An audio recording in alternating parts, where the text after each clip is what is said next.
Hello, you're listening to WHPK Chicago 88.5 FM, the pride of the South Side. Thank you so much for tuning in.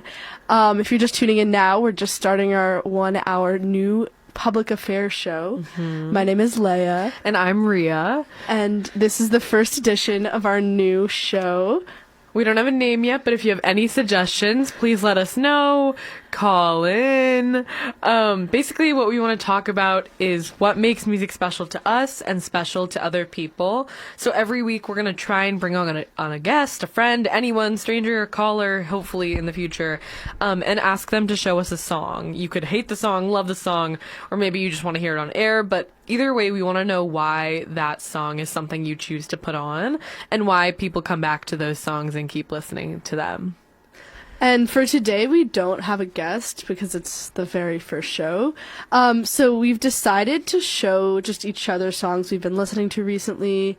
And I generally just have a feeling that they're going to be really different from one another because Rhea and I do have very different taste. Yeah, and I think we also have really different musical backgrounds. Like, Léa is a pianist and has a lot of music influence from her parents, and I don't. I sing, and I've had like a lot of classical voice training, and my music, the way I listened to music growing up, I think was very much pop radio. My parents currently don't listen to music, so that's been very interesting for me to navigate the kind of music I like, and yeah. But yeah, this is like a trial run for what's hopefully gonna be a very interesting series. If you've got any thoughts, comments, or critiques, we want to hear what you guys think. You can email us. You can email me at Rhea, RHEA 0866 at gmail.com, or you can text me at 818-624-0626, and I've got my phone, so I'll see it. And yeah, we're gonna get somewhat started. Or you can call the radio station. Or you can call the radio station. 773-702-8424. Can I see? Actually, yeah. 773-702-8424. Or you can just sit back, relax, and enjoy. What we've got for you today. We had an actual plan, which was to play each other a few songs, but it looks like once again the aux cord in the studio remains missing. The trials and tribulations of so many random people using the station. But the station has got some cool records and CDs, and Léa has so graciously picked one out for us. And hopefully this will just be a taste of what the rest of the show will look like. We're just going to listen to the song in full, then honestly just chat about it. We're not like the jurisdiction of absolutely not. What music is good, what music is bad. We don't really have any formal we're not music majors or anything. We're not even close to that. But honestly, I think that's what can make this show special. We're just people, and we just want to bring on people that love music, and also we just want to learn about tastes that are very different from our own. I think we hope to by the end of this explore every genre, every type of song, what makes music in general special to people. Real. So if you have any suggestions, please let us know. Okay, so actually, should I even say the name of the song, or should I just honestly, let's just dive right in. We can talk about the song afterwards. Yeah. But enjoy. Thank you so much.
to eat, not what you really wanted, nor the mess in your purse, nor the bed that is haunted with a blanket of thirst. It's not the hunger revealing, nor the ricochet in the cave, nor the hand that is healing, nor the nameless grave.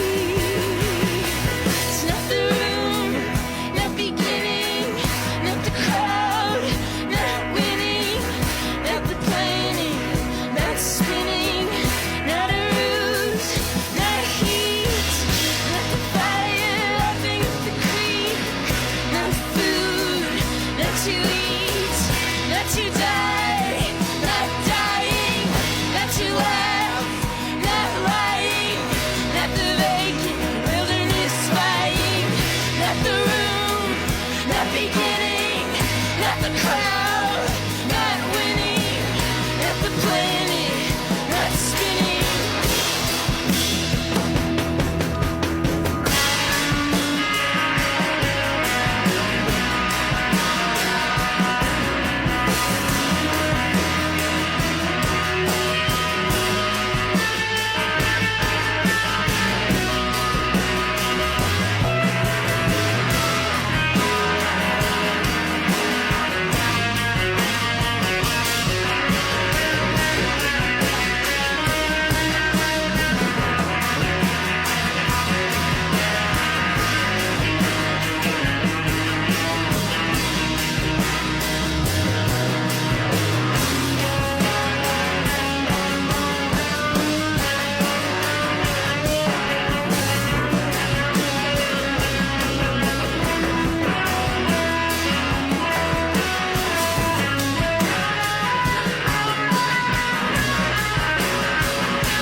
Rhea, what'd you think? I liked it a lot. I think I really liked the beat. I thought, like, the drums kind of made the whole song for me, and there was never a point in time that the drums cut out, which was nice. Even when it was really stripped, the drums are still there. So that was really cool. What about you? Why'd you choose this? What's the name of this song, and who's the artist? This is Not by Big Thief off of, I think, their sophomore album, Two Hands. I just, like, I heard this live, like, 3 years ago or so, and, like, I absolutely fell in love with it. I just think that, like, I think there's so much, like, emotion in their music, especially portrayed, like, vocally, with just this, like, very there's this sort of, like, shakiness to her voice that's really unique. Yeah. And they're not really afraid to have, like, imperfections, whether that be, like the guitar just going off into the solo, or, like, things happening at the wrong time, like cymbals playing, and I think that's, like, And also just, like, lyrically, she's, like, Adrienne Lenker is, like, an unbelievable artist. That's Adrienne Lenker? Yeah. Okay. And, like, I really like the use of, like, negation specifically. Just, like, not, like, the whole song, it's just, like, not. No, you're right. Not all of these things. But, like, it doesn't really give, like, it doesn't provide an answer, which I also appreciate. It's sort of left up in the air. This is so funny because I'm in a discrete math class right now, and all we did for the first 2 weeks was propositional logic. So the idea of, like, a not has been very prevalent. Do you know what I'm talking about? I don't know. Okay. So, like, we have very different majors, by the way, which is great. Which is great. But basically, you have a proposition, and that is a predicate, and that's something that's true or not. So, Léa is here. That's true. True. But the not of that would be Léa is not here. And, that would be false in this scenario. And like... It's we were also talking about this in my cognitive science class this morning, which is crazy, interdisciplinary. But just like talking about the truth of statements and like how you can like modify that. Yeah. I like very easily the lyrics to this song could have been like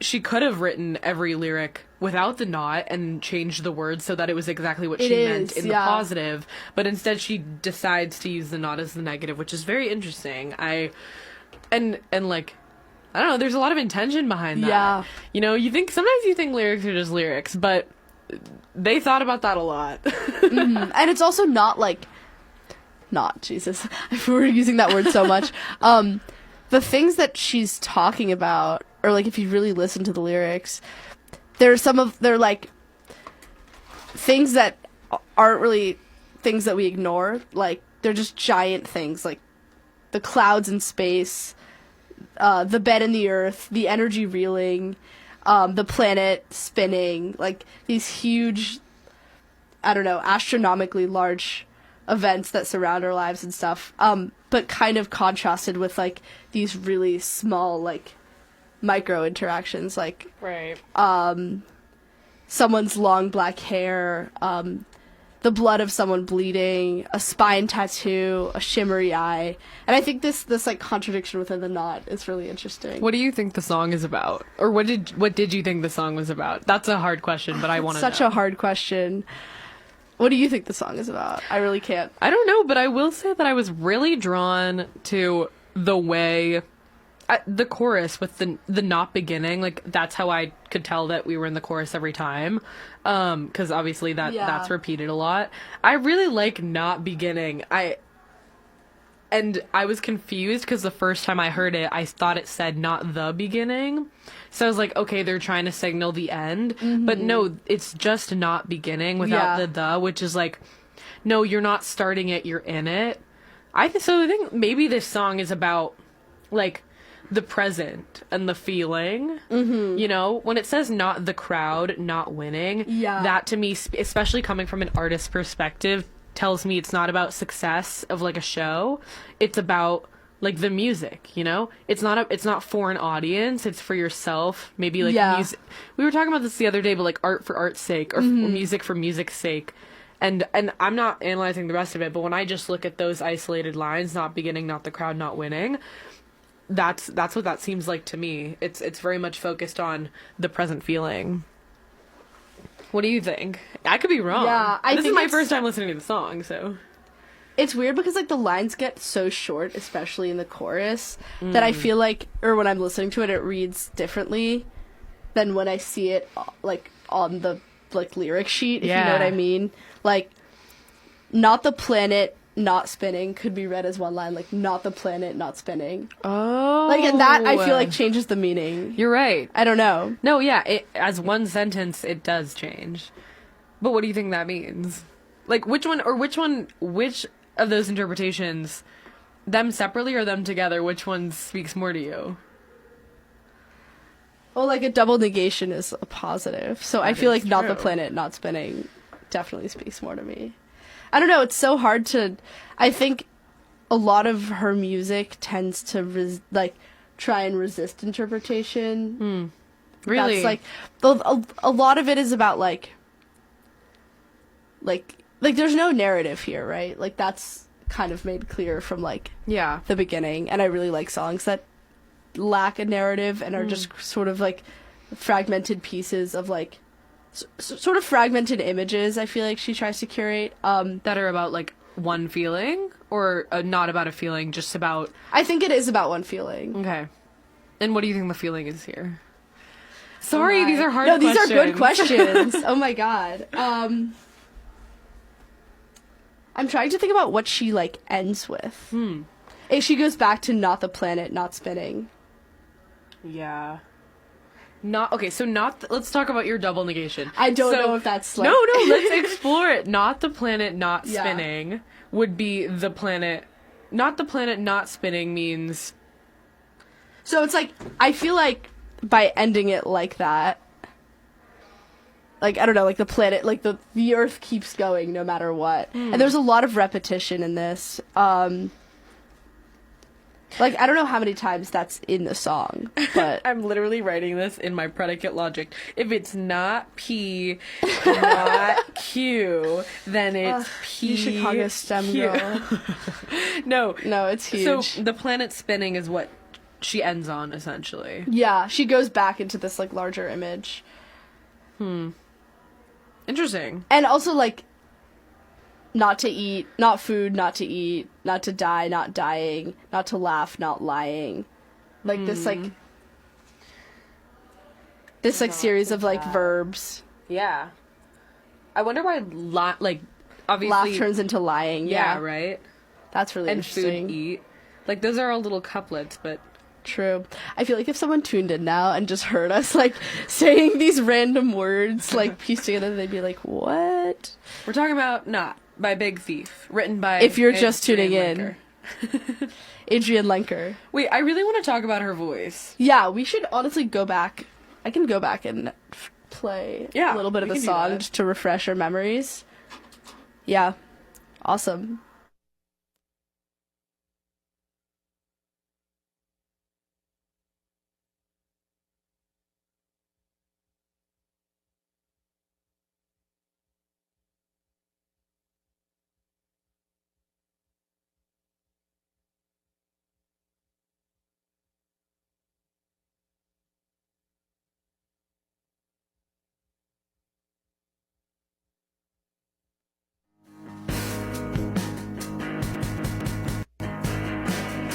It's not the energy reeling, nor the lines in your face, nor the clouds. We're just trying to see if we can talk over while the CD is playing. I feel like we can. Yeah, we can.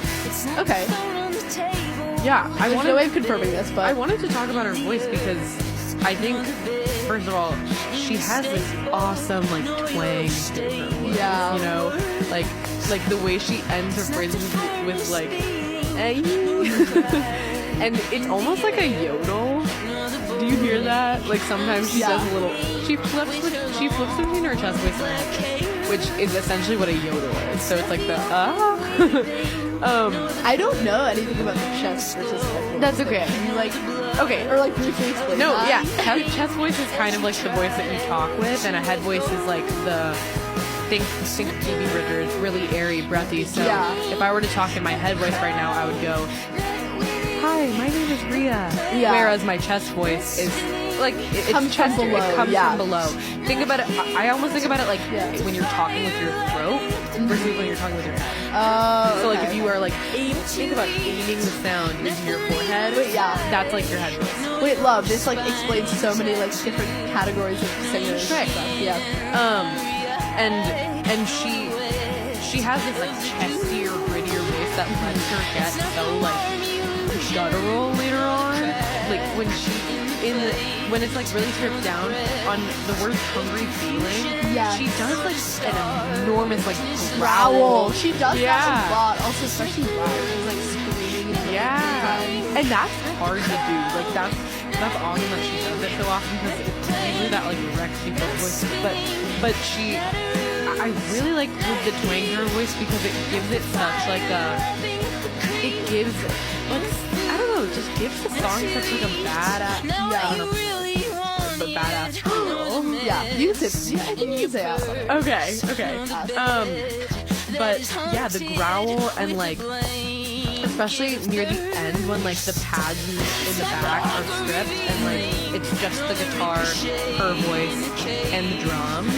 Like you really hear like the like imperfections of her voice, which is what you were talking about before. Yeah, there's something sort of like primordial about it. Just like screaming.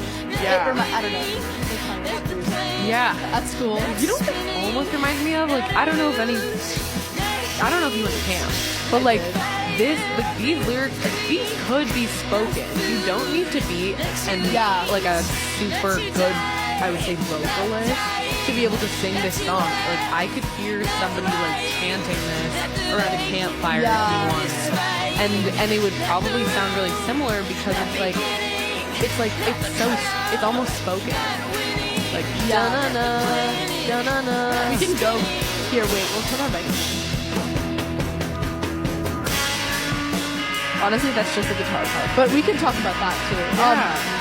I don't know. I'm trying to think more about like your question from earlier, like what does it all mean? What does it all mean? And I think her voice has a lot to do with that. Like, it's just like the sort of like screaming into the void of like pure existence. Right. I feel like I did say earlier that it resists interpretation, but I'm not sure if I believe that anymore. I feel like it's sort of about like there's these like natural there's all this like natural like a cry in the air that feels like there's like the fire lapping at the creek, wet of the dew, and all of these things are like in such short rhymes. They're so like impermanent. They're so just like temporary, I guess. I feel like that's what she's saying. I don't know. Like all of these little seeds are like disappearing from us and reappearing again and again and again, like lyrically. Yeah. And I think that says something. It's also really interesting that you point out that it feels very like natural, you know, or a lot of like nature imagery, because in the beginning of the song you see things like clouds on the ceiling and bed in the earth, or like phone on the table, which are very like not like man-made objects in an opposite setting. Like thinking about like a memory foam mattress on the earth is another way to think about bed. Yeah. Or like a cloud on a ceiling, like like a constructed space rather than in nature. And then she transitions into like what we were talking about, wet of the dew, spine tattoo, shimmery eye. A lot of like very man-made things. Well, she's sort of I don't know. She's making a connection between like what is like these like constructed man-made things and like the earth itself. Maybe suggesting like the earth is just as not permanent as these like reoccurrences, I guess. I don't know, it's so interesting. Oh, I love sorry, I just noticed the line ricochet in the cave. Yeah. That's awesome. Yeah, and I feel like that reminds me of nor the cry in the air. Yeah. Just these like seconds of like these moments of time that just like pass over us. I Which guess. also like I feel like her voice very much mimics, you know, ricochet in a cave. Like if she sang this song in a cave, it would mimic a scream. Mm-hmm. And same with like a cry in the air. If you cried out in a cave, like you definitely hear the echo. Yeah. I mean, she just like puts like her entire body into this song, especially live. Like literally she's just like on stage screaming, and like her guitar solo live was like maybe 2 times the length of the like recorded version. What's your favorite part of the song? I like it when her voice breaks at hunger revealing, like not like when she just like kind of falls apart. Well, falls apart, I don't know. At that part. Well, yeah. She, I mean, she's making a choice there to do something different, to build, so you're right. Yeah, what about you? I wrote some things down. Let's see. You know, I'm not gonna lie, like, partway through the song, I was really trying to listen. It's my first time listening to the song, and I was like, it's kind of repetitive. Like, Yeah. it's kind of the same exact melody for, like, 20 lines. Mm-hmm. It's actually the same exact melody the entire song. Yeah. And I was like, I wonder how it's gonna change. I wonder if there's gonna be, like, a bridge, if it's gonna shift to a more, like, because here the lyrics are what defines the chorus, not the melody. Yeah. And so I was, like, waiting for a change, kind of, and it's exactly what you said. It came vocally, It came vocally. It came, like, after the guitar solo, and, like, after the guitar riffs, she makes this, first you hear, like, some static. Yeah. Like, or, like, I don't know what they're called, but, like, those, like, amp modifiers for guitars. Yeah. You definitely hear that in the guitar, and then she starts doing this, like, growl and like less refined vocal. Yeah. And that was interesting to me. I was like, when you hear that, when I hear that, I go, they're showing off. Yeah. Like, they know that, like, this is what people want to listen to in this song. They actually, yeah, Adrian definitely knows that is the most interesting part of the song. Completely. And I don't know, it's just such a good build-up, because I think, like, yeah, like you said, like, you're expecting, like, this song structure of, like this, like, chorus, bridge, verse, kind of, like, traditional song structure, but she doesn't give us that. She gives us that through, like, her own lyrics, her own vocals, and, like, just, like, this sort of explosion of noise, like, this wall of noise that builds up. Yeah. And then also disappears again, like, at the end of the song. It ends just purely in guitar. There's no return to the chorus or anything. And then it just dissipates into this weird, like, whiny, like, amplifier noise at the end, which I really enjoyed. Wait, this is making me think about everything that's constant in the song. Yeah. So the drums are constant the whole way through. The melody and the lyrics are somewhat constant the whole way through. I mean, it's the same structure. Almost every line starts with not or nor. And, like, the entire time there is, like, a guitar and bass. The guitar and bass also never cut out. I mean, there are times when, like, the padded synths in the back are cut out. I don't know if that's backing vocals, but there was definitely, like, an ooh or an ah. Yeah, there were some secondary vocals, I think. Yeah. Oh, yeah. That's something I wrote down, was the things that are different were on the choruses, we got the low harmony from some dude. Buck Meek, probably. We get the low harmony, and we get the guitar solo, and we get her tone change. And those are all, I mean, I guess the guitar solo honestly is, I would say that her tone change mimics the guitar solo.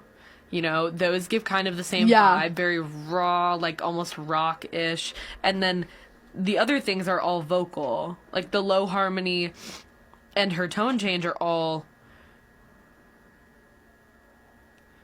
I don't know if I have anything more to say about that. You've honestly, you listen to, like, each individual aspect of the song so well. Like, I need to start, like, working out, like, how do I, like, even begin to, like, isolate, like, the drums, the bass, like, that's a skill. I mean, I was just writing that down. I don't, like, I think my thing is, like, I'm impressed that you have such a cohesive idea of the song. Like, I'm like, I don't know. What do you like? I want to know what you think now. Like, I like how you're connecting, like, what stays there the whole time, what's permanent, what isn't, and I feel like that.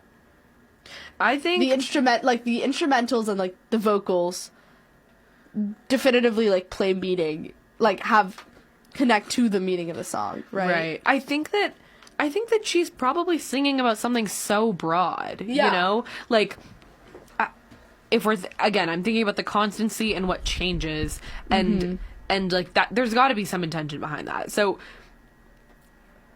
I mean, if the structure of the lyrics is staying, and only the voice is changing, like, I think that can, like, mirror, like, look, the world more or less is gonna stay the same, right? No matter what happens. No matter what happens. Like, it's still gonna be there. It's still gonna be spinning. Like, the planet is constantly spinning. Not the planet not spinning. Not the planet not spinning. And so what changes is, like, how you walk through the world, right? And, like, that's, like, how her... This sounds so corny. But that's, like, what she's doing with her voice. She's changing the song through the way she's singing it. Yeah. Right? So, like, when she gets more guttural, suddenly you can tell she's feeling these emotions way stronger than the beginning of the song when she's kind of in this, you know, like, more like, I want to say, like, Phoebe Bridgers-esque tone. Definitely, sorry. I don't know if that's, like, offensive. No, it's not. It's very accurate. Sorry, Phoebe Bridgers, if you're listening. I love Phoebe Bridgers, but I'm saying, like, it's very much, like, mellow, almost, like, spoken, kind of sung, like, without a care, you know? Very relaxed. And then she puts her all into it, even though the melody is so simple. There's probably like 5 notes in that melody. Da da da da da da da da da da da da da da da. That's not a melody, but it is like the rhythm. Yeah. It's all very sonically contained until she like lets her voice crack. Like a crack in a voice is also a note. Yeah. You know? And I don't know. I think it's about. Yeah, it's probably about the planet spinning. I just kept going back to that lyric, right? Like, it's so... I mean, she ends the song on it, which is so, like, telling, I think. You know? Not even dying, not even, like, laughing and living and eating or whatever. Which is what you think are, like, the end-all, be-all of something. Yeah. And, like, I feel like she's sort of saying, like, people die, people lie, people laugh, people eat, like, people do all of these things. The planet spins, but the way you do those things can nothing is really inevitable in the moment, but, like, all of these things are passing through. Maybe this is cheating, but I want to see if there's, like, a genius. Honestly, yeah, like, did we pass the test? Like, genius. Maybe they're wrong and we're right. Maybe, yeah. Remember when you said that you didn't think this was up to interpretation? But, like, I feel like what I meant by that was, like, it speaks so broadly, or, like, the interpretation itself is, like, life is everything keeps moving. Right. Like, yeah. There's no way to stop, like, the world from spinning, everything from happening, but, like, yeah. What is it about? Sorry, guys. Doing some on-air research. A third opinion. Yeah. I'd say. We always need one of those. Okay, Listen Magazine says that Big Thief's newest single, Not, is about... where did it go? I had a reflection of the flesh and body. Is a reflection of the flesh and body and is a commentary on the physicality of embrace while lyrically touching on the essence of intimate. That's so interesting. Wait, this adds so much. I did not think this was about intimacy or romance at all. Honestly, neither did I. But like, I'm trying to think about like the lyrics that like feel like intimacy. It is very corporeal with like with like talking shimmery eyes, spine eyes, tattoo, a bed, the beds that are haunted, the hand that is healing. But I feel like intimacy doesn't necessarily have to be corporeal, you know what I mean? Like it can be these like bigger things. One of the lines in this article says, "We are gifted with descriptive moments of her intimate love without ever knowing what her love is." So they're saying that they don't know what the subject of her love is, right? Yeah, no, I feel like that could, like, does it even have to be a person? No, it doesn't. Right? It could be love of the world, love of the planet, love of the earth, love of the dew. It could be love of everything. But I also feel like that's just actually, like, she said using a not. negation is so weird. Yeah. Especially for describing love. Like, that feels like I don't think love and hate are, like, diametrically opposed. Like, they're not opposites, but there's definitely some... it's not all, like, sunshine and rainbows, obviously. Right. Like, you can hear it in her voice. Like, there's some, like, rage within the love, I guess. Yeah. If that makes sense.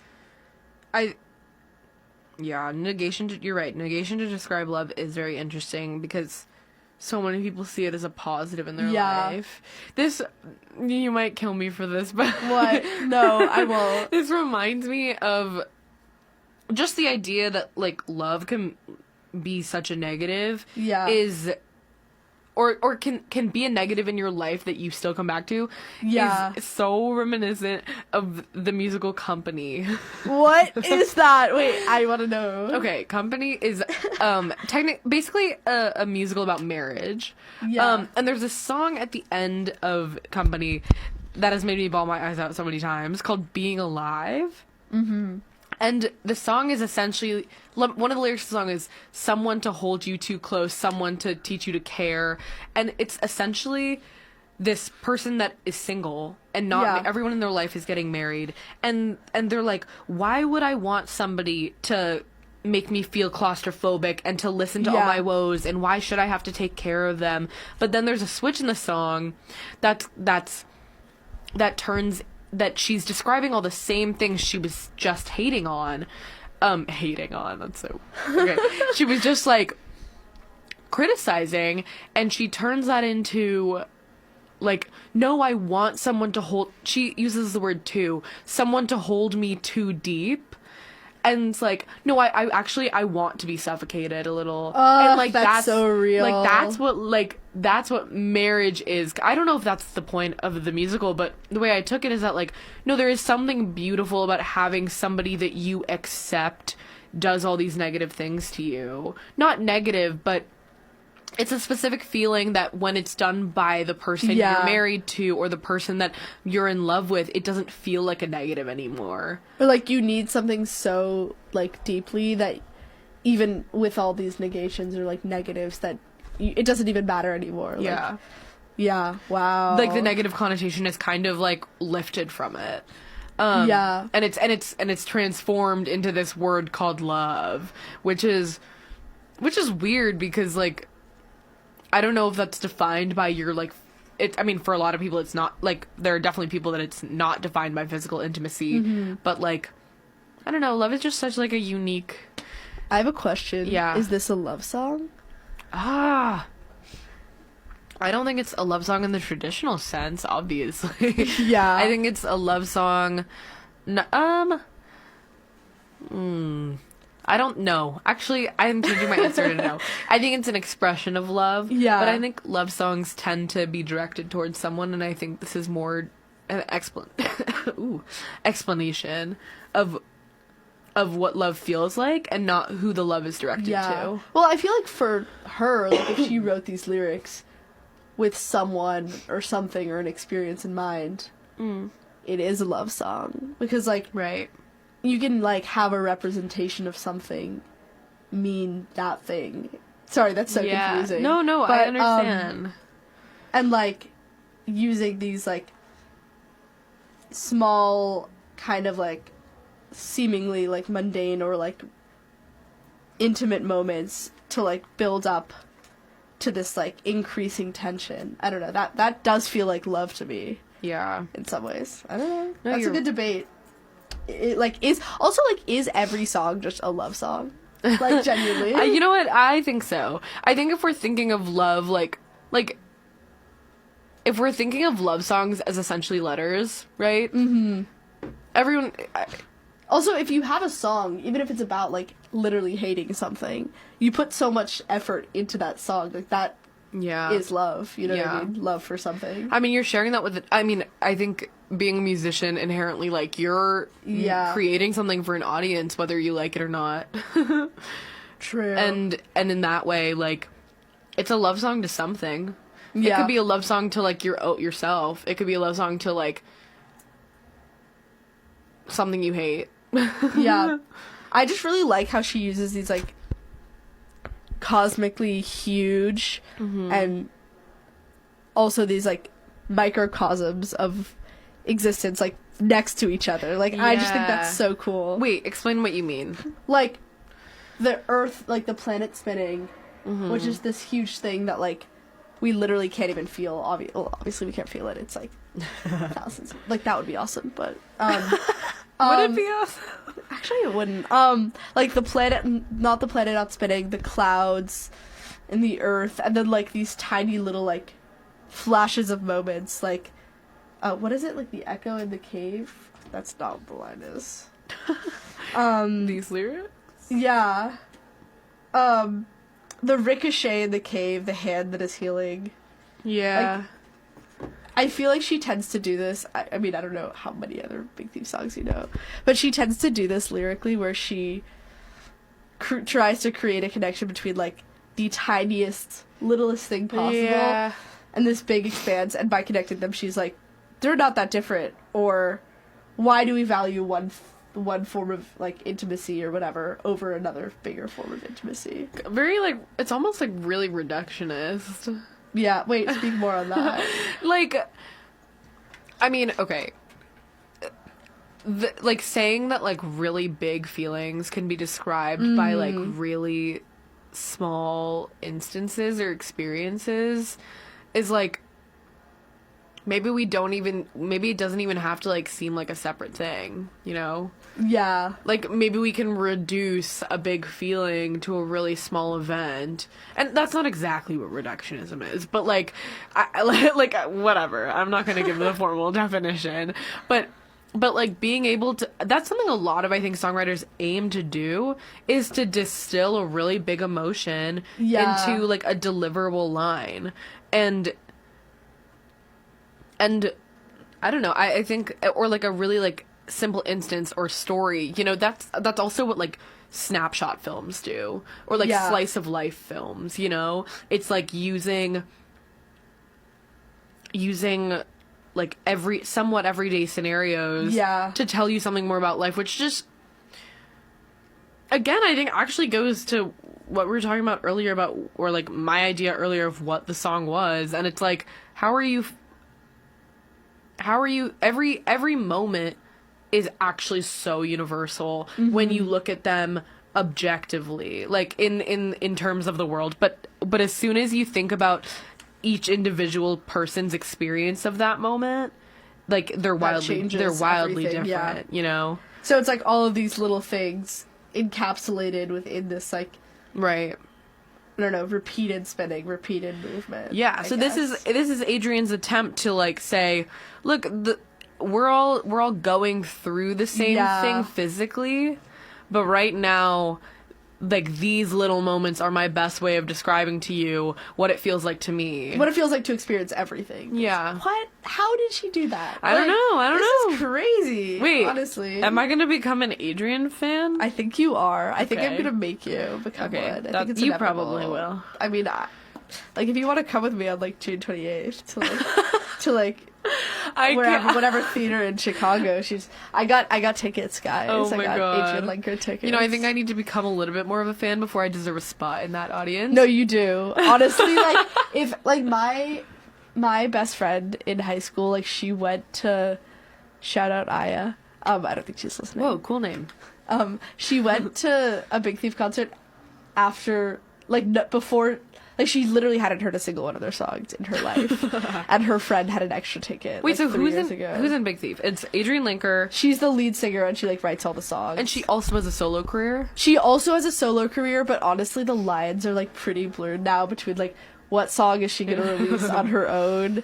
Okay. But I think that Big Thief definitely tries to like, they started out, like, defining themselves as, like, oh, we're an indie rock band from Brooklyn. Like, okay, like, from everyone Brooklyn. Is, whatever.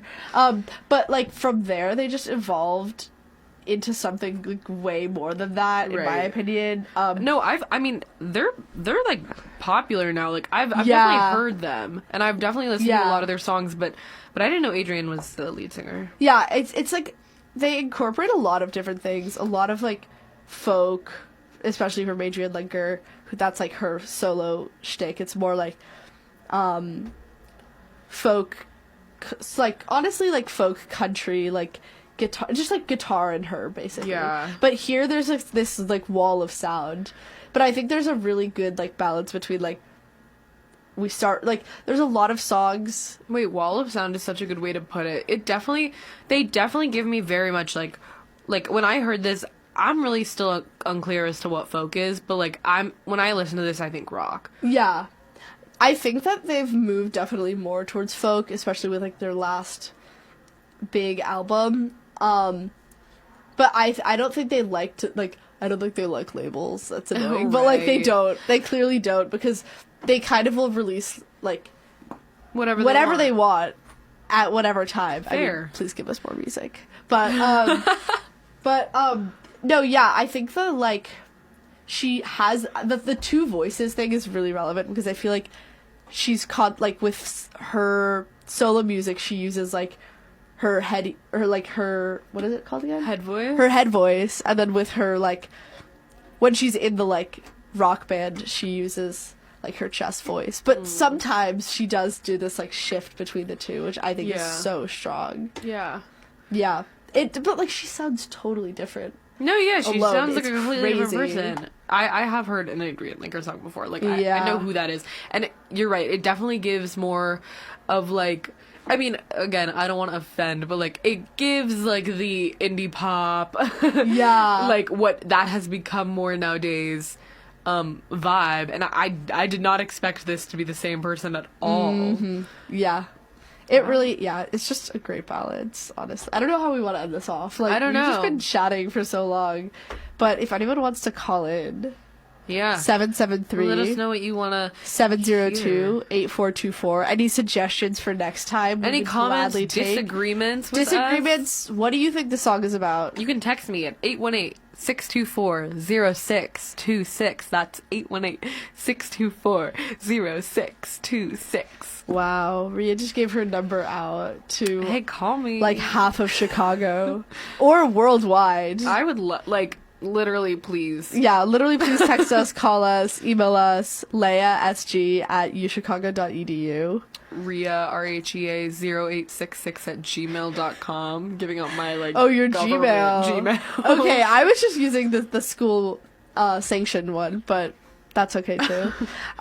It's gonna be Yeah. caught by the Quarantine Digest. Oh, true. I always check that though. I always get through. Wait, I'm really glad you showed me this song. Not by Big Thief. Because it's definitely not something I would Yeah. ever have listened to. Like, I don't think I would have had the patience. If I'm Yeah. being really honest, like I said earlier, it's so constant for 3/4 of the song. If I'm walking around, like, I'd probably listen to this for the drums. I'd listen to it for the drums For and, the like, drums, and really? I don't know, the drums and, like, the Yeah. overall like sonic bath that it is. Sonic Bath, Wall of Sound. These are Wall of great. sound. That's probably why I would put it on, but, and again, I'm not somebody that listens to lyrics, but, like, looking at the lyrics, like, I'm gonna listen to this song and I'm gonna, like, think about it every time. Yeah. I feel like it's a song where, like, the meaning can change for you. Right. I don't know. Yeah. It's both very, like, she makes it personal enough for each individual, but it still has this, like, universalism that I think is really special. And I think that makes it a song that, like, I come back to, and I've been coming back to for, like, We should 4 years, honestly, yeah. I think we should get into this another time, but I think also talking about meanings of songs in terms of, like, what was the intended meaning by the artist and the interpretation of the listener is really interesting. 'Cause Yeah. I find that personally, I have and when I look up, like, what the song was written about, I'm often so wrong. Me too. I mean, there's no way to be wrong. There's no way to be wrong, but I like, as somebody that maybe doesn't listen to songs, like, and connect with, like intimacy, physical romance, etc. I often find myself, like, transposing those, like, the emotions in the songs to very specific moments in my life.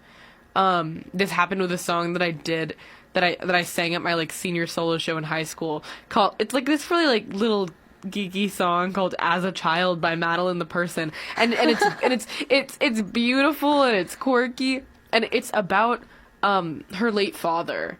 I haven't experienced a lot of grief in my life, but the song spoke to me so much for, like, and I connected to it with like just about like themes of childhood and like love in like a different way, and I find myself almost like, I don't know if this is a word, like platonicizing like so many songs that I listen to, even though like we were talking about before, I think like 99% of songs are about love in some way, shape, or form, and I don't think I interpret them that way, which I think is cool. And also I think a lot of songwriters invite. Yeah, you know? I think it's the thing with like love or like love songs is tricky because like I feel like until I like actually like had like a heartbreaking moment, lyrics genuinely did not connect with me. I need to fall in love first. You need to like, someone needs to break your heart. No, actually don't. No. Yeah, don't break Rhea's heart, please. I might be distraught. I need to work on but like genuinely, I feel like I used to listen for the sound or like maybe a lyric that like sort of connected to me, or like I kind of like was able to like take that lyric out and like hold it close to me, even if it didn't mean in the context of the song, it's something so different. Exactly.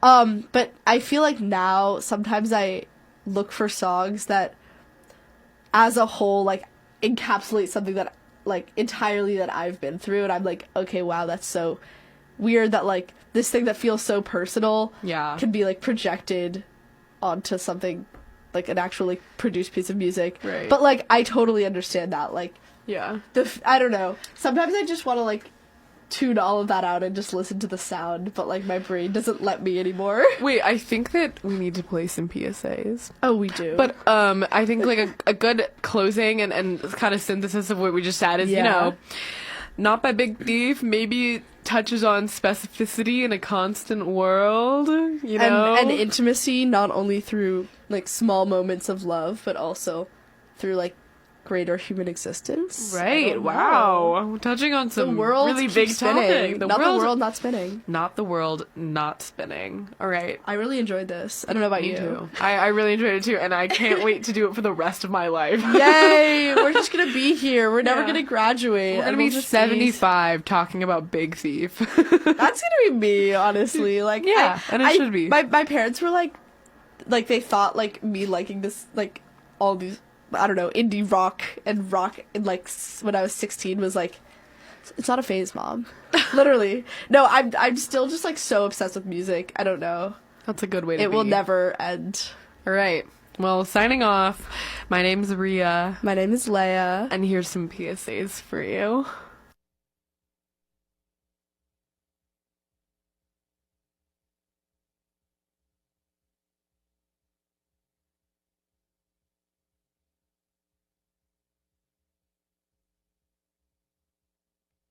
I'm Dr. Regina Benjamin, U.S. Surgeon General. As a family doctor, I've seen the terrible impact of a premature birth.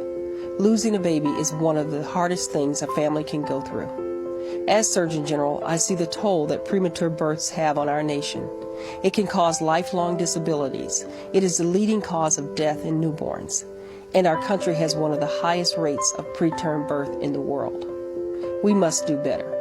Hospitals need to ensure that babies are delivered early, only when medically necessary.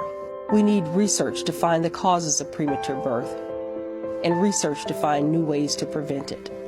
Couples need to learn the risk of premature birth and what they can do to have a full-term baby, such as getting a preconception checkup. Remember, 40 weeks is a full-term pregnancy, and every week of pregnancy counts. Let's work together